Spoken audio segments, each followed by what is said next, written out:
Hello and welcome back to Football Manager 2019 with USL Dunkerque in the French First Division. We are currently sat in 5th place in the league table. In the last episode was the transfer window. I did have a quick rundown of the players. I'm going to do a very quick one in a moment. We've also played one match in between episodes. Didn't go well. We are now out of the Coupe de France. Quick fire transfer time. Filet has gone out on loan to Villanova. Alin Kamga has gone on loan to Coton Sport. And Luis Carlos has signed for Vitoria. Joining the club is Mohamed Amin Yahi, Salim Bekakachi, maybe, Abubakar Niare, Francois Achille, and finally Francis Katiba. No new signings have taken place in between episodes. We didn't actually do any business on the final day or anything like that. We had a couple of bits of interest in a couple of players on loan, but I didn't want to get rid of them because basically they weren't going to play football. The one match in between the episodes then was up against Bordeaux in the Coupe de France 10th round, and we shouldn't have lost this one. We scored twice. Francis Katiba was one of the goal scorers as well. Juan Manuel Blanco scoring also, but we lose 3-2. An 82nd minute winner from our former player Yannick Teixeira. Not particularly happy with that. Today then, 2 matches in the league, Sochaux and Monaco. We've lost the last 3 games. Admittedly, only one's been in the league, but we've lost the last 3 games. We need to turn it around. Sochaux is definitely the team that we can do it against, because I don't think we're going to do it against Monaco. And then PSG afterwards is going to be just as tough. Without further ado then, we are up against Sochaux, and I've just seen we've never beaten them. Great. The starting lineup we're going to go for then. In goal is going to be Calvin Matupa. Daniel Gerrits obviously has been dropped because of his complete balls up in the last episode, but also he's now gone and got himself injured as well. That, my friend, is karma. The back 4 is going to be João Ferreira, Vanderlei, Bejoui and Hugo Lafosse. Bejoui is also no longer annoyed and doesn't want to leave the club. He actively was unhappy, wanted to leave the club, refused to sign a new contract. He will now sign a new contract. He does want £80,000 a week, so he's not going to sign a new contract. So I've already worked out this is going to be the last season that we're going to have Bejoui, unless we can convince him in the summer to extend his deal, because he's only got a year left after this season. So I suspect we're going to have to try and cash in. He's worth nearly £40 million. The Ivorian pairing in the defensive midfield roles with Assane Kamara as that deep-lying playmaker, Ismail Silla as that Segundo Volante on the left-hand side. Ian Kelly returns to the starting 11. Francis Katiba is also going to get a start in the league after playing really well against Bordeaux and scoring a goal as well.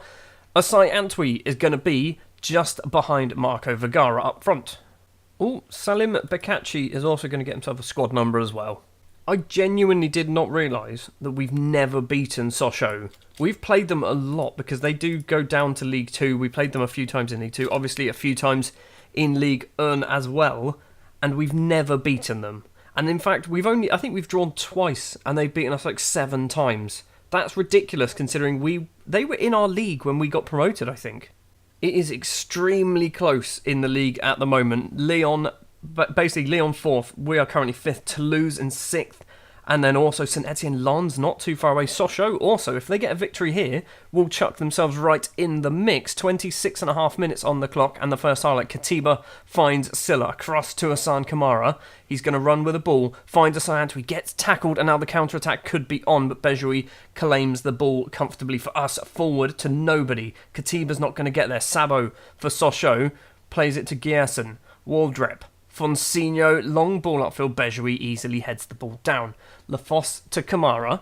He's going to play it forward, finds Asai Antwi. He needs some options. He's gone for a very strange ball towards Ian Kelly. The ball's still not quite cleared though. Asai Antwi across to Silla. He's got some space and he's rattled the underside of the bar and the ball gets cleared. We do have a throw on, but we are not going to see it. We should have scored then. 7 shots, 4 on target, 8 and 5 now. We are all over Sochaux. But so far, it is still nil. Asai Antwi finds Ian Kelly. He's just lost the ball completely. Just tripped over his own feet, I think, there. And now Sochaux passing it in their own penalty area, which is a risk, because if we did that, our goalkeeper would probably get nutmegged and the ball would roll into his own net. They've cleared the ball upfield, but Bejoui's going to send the ball back to Ismail Silla. Asai Antwi, he's gone forward to Ian Kelly. Kelly's not doing so well at the moment. Ferreira crosses in, and Silla is there once again, but this time it's over the bar. I think he might have been offside as well. Half time, it is 0-0, but we are all over them. They've not had a single shot on target. Yunus Kabul says disappointing. I agree with Yunus. Looking at some match ratings, Ian Kelly on a 6.4. Hugo Lafos on a 6.4 as well. Katiba on a 6.5. Vergara on a 6.5. We need a little bit more urgency, I think, in the second half, particularly down that left-hand side, because both of them aren't doing too well at the moment. Well, on the hour mark, second half so far has been fairly dull. I'm going to give them a show some passion. So far, Sochaux still yet to have a shot on target, so they're probably going to score. What a great tackle that was from Hugo Lafos. Now Asai Antwi can run forward, finds Vergara, who has loads of space. He's going to have about 4 shots and still hasn't put the ball in the back of the net. How have you not scored there? A few minutes later, we have another highlight. Lafos kicks it straight into a Sochaux player, Silla, to Kamara. He's got Silla in front, finds Asai Antwi of all people somehow, tries to cross it in, Silla gets the deflection. Asai Antwi and Silla passing it between the pair of them. Kamara with some space from distance. Why did he try and shoot that? It is going to be a corner. Vergara goes over to take the corner. It's a decent corner. Nobody was there to mop that up. And now Sochaux can counter-attack. Ferreira cuts out the attack. And it's going to end the highlights. Oh, look at these numbers. 19 shots, 10 on target, no goals. Right, Katiba is going to come off. I've got no left midfielders on the bench. Zakharov, you have been training as a left midfielder on and off, so you are going to come off. We're also going to do Marco Vergara for Thomas Ramon. I'm also thinking Asai Antwi maybe at some point. Vergara's coming off purely because he should have scored then. 20 shots, 10 on target, no goals. It's going to be 0-0. It's actually going to be 0-0. And we have dominated them. That is ridiculous. How have we not won that game? 23 shots, 11 on target, no goals. You're getting an angry team talk. You're getting an angry team talk because we should have won. That's the type of match we should have won. No, we should have actually just won. Somehow, though, with that point, we have stayed in 4th place in the table. Lyon must have thrown their result away because they were winning. It was 2-2 in the end against Nimes. Okay, a team who I hate. I officially hate Nimes, but they've done a good job for us there. Toulouse, what happened to Toulouse? Why can I never find teams on this list? Toulouse, they lost 6-1 to Lens. Ow. That has got to be painful. 2 hat-tricks as well. Okay, Marseille are probably too far away for us to really be keeping an eye on, but they won 3-0, so they're a little bit further away now. Basically, we are aiming for 4th, aren't we? There's still 4 points between us and St Etienne, so there's still a little bit of a buffer. Toulouse have a game in hand, but is against PSG by the looks of it, so let's assume Toulouse aren't going to win that. Up next then, 2nd place Monaco. So we're probably going to lose that one. I just want a goal. We haven't scored a goal in 2 episodes now at the moment.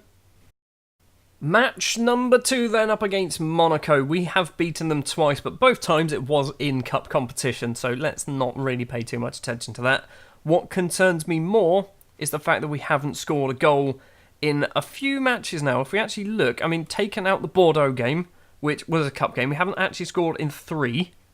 Well, I say you can't really ignore that. That's not how numbers work. But we've not scored in 3 of the last 4. That's what I'm trying to say, and that is a big concern to me. We should have scored about 8 against Sochaux. Couldn't do anything. So today against Monaco, I want a goal, a 1-1 draw. I would take a 1-1 draw. I'd rather be drawing 1-1 than draw 0-0.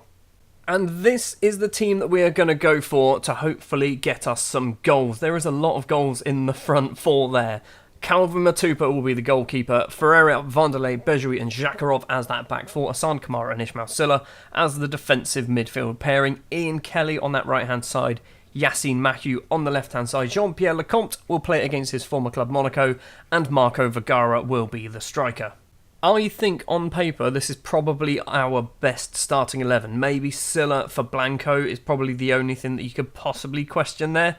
In terms of defence, Vanderlei is now technically a better footballer than Dragan Pokrovac, which is great because Vanderlei is one of those players that I've always had high hopes for, but he never really got the chance because Pokrovac was better than him at 18 years old. Now Vanderlei's played sort of 15 games so far this season. He's actually turned into a really good centre-back. One thing we are going to do is we are going to put on the bench Big Gids for Blanco. Big Gids is 3 league games away from playing 200 games for Dunkerque. He's still got another year left on his contract, but I'm thinking at the end of this season he might be off, so I want to try and get him to 200 games before he leaves. Am I weird to do that for a digital version of a real footballer? I want him to kind of have this fictional milestone of 200 games for a club that he's never played for. He probably couldn't even point to the stadium on a map or anything like that, but I want to do that. I want to get Big Kid's 200 games for Dunkerque in this save. One thing that I've noticed as well with us, so far this season, every single home game in every competition has been sold out. We have not sold less than 4,999 tickets. We really, and I mean desperately, need this new stadium. Well, after 8 minutes, Marco Vergara has got booked. We started off brightly with 2 shots and 2 on target, but Monaco have just had a little flurry of 3 shots.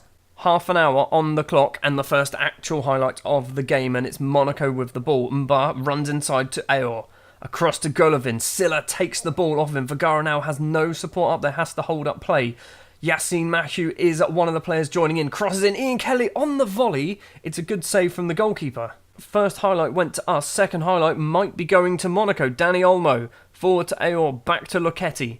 Golovin now. Locchetti once again. Look, it's not Locchetti, it's Locatelli. Apparently. Zuma. Is that Kurt Zuma or is that Lionel Zuma?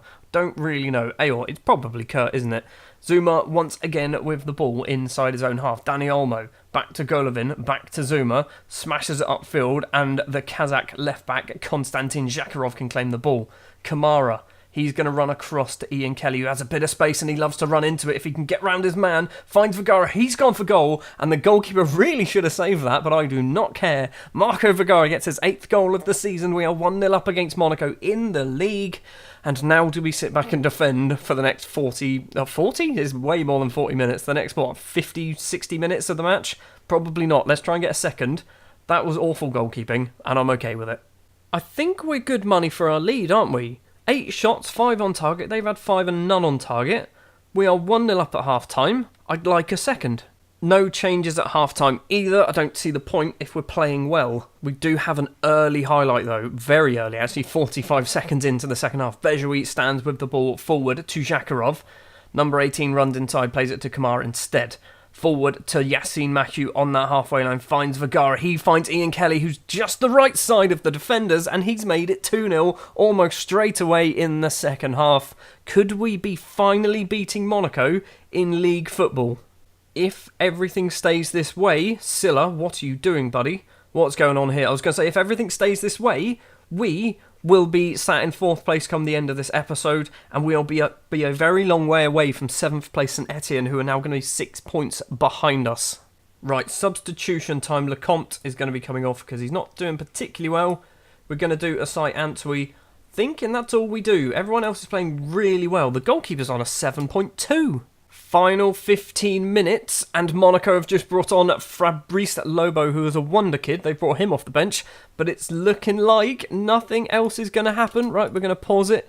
We're going to do a little bit of time wasting. Yassine Mathieu for Thomas Ramon. Sure, you can play as a left midfielder. We're also going to do Vergara off for Francois Chile, just to waste a little bit more time. We've got a few minutes left to play, 4 minutes of injury time, but I'm hoping we get nothing. Even if we concede now in the 95th minute, it's not going to make a difference. Bejoui's gone for goal. It's a weird free kick because it was curling away from goal. I don't think, even if the keeper left that, it would have gone in. And we've just beaten Monaco in the league comfortably. 2-0 it was in the end. Marco Vergara and Ian Kelly with the goals. We're still in 4th. Yunus Kabul can do the team talk there. I mean, Ian Kelly an 8.7 and 8.3 for Vergara as well. Look at those numbers. Those numbers are ridiculous. So, like I've mentioned, we are going to be up in 4th place, 10 points behind 3rd place Marseille. Let's not really worry too much about them at the moment. We are joint on points, but massively in advantage when it comes to goal difference over Toulouse, but they do still have that game in hand against PSG, who I've just seen, their goal difference is positive 62. Positive 62. They've not lost a single game. They've drawn 6. Anyway, back to where we are in the table. Lyon, 6th place, 3 points behind us. Now that is good. Their goal difference also worse than ours, so that's not technically. It's kind of like a 4th point there as well. Sochaux, who are the team in 7th. That's an even bigger gap. St Etienne clearly didn't win their game. They were playing Sochaux. That would be why. So we are looking good for at least getting Europa League, but we really need to fight for that 4th Champions League spot. Next episode, we're going for revenge. double revenge. The two teams that knocked us out of both cup competitions, starting with Nîmes on the 11th of March and then Bordeaux on the 25th of March. There's a huge gap in between those. It might change my mind. We're going to do Nîmes and Bordeaux, and there's going to be a weird mid-season friendly in the middle, because I always seem to do that on international breaks. Thank you very much for watching this episode of Football Manager 2019 with USL Dunkerque. We finally scored some goals on camera, and we finally beaten Monaco. If you did enjoy, if you wouldn't mind leaving a like, if you want to see more, hit the subscribe button, and I'll be back next time for Nîmes and Bordeaux.